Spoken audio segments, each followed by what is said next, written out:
যে বাসে আগুন দিলে বা ককটেল বিস্ফোরণ ঘটাতে গেলে সরাসরি গুলি করার নির্দেশ দিয়েছেন। ওই সময়ও একটা আন্দোলন ছিল, এখনো একটা পরিস্থিতি আছে। এর আগে আমরা দেখলাম যে চিটাগংয়ের কমিশনারও এরকম সন্ত্রাসীদের দেখলে ব্রাশ ফায়ার করার নির্দেশ দিয়েছেন। পুলিশ কি আইন অনুযায়ী এই নির্দেশ দিতে পারে কিনা, বা জীবন রক্ষার্থে বা সম্পদ রক্ষার্থে পুলিশ এই ধরনের সিদ্ধান্ত নিতে পারে কিনা, আমাদের আইন কি বলে? আপনি আইনগতভাবে তারা পারে বলেই তো এই কথাটা বলেছে, না পারলে এটা বলতো না। প্রথম কথা হলো এটা।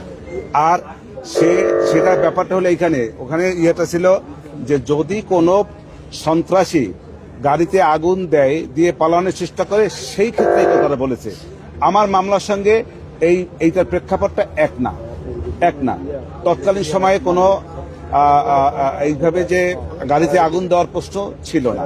অতএব এই যে আজকে যে গতকালকে যে প্রেক্ষাপট আর আমার মামলার প্রেক্ষাপট এক। সেই সময় কি মেট্রো রেলে আগুন, বিটিভিতে আগুন বা অন্যান্য সম্পদ নষ্ট, মানুষকে এই ঘটনাগুলো কি ছিল না? সেগুলো কিন্তু আমার ক্লায়েন্টরা এরকম কোনো নির্দেশ দেন নাই তাদেরকে গুলি করে মেরে ফেলার জন্য।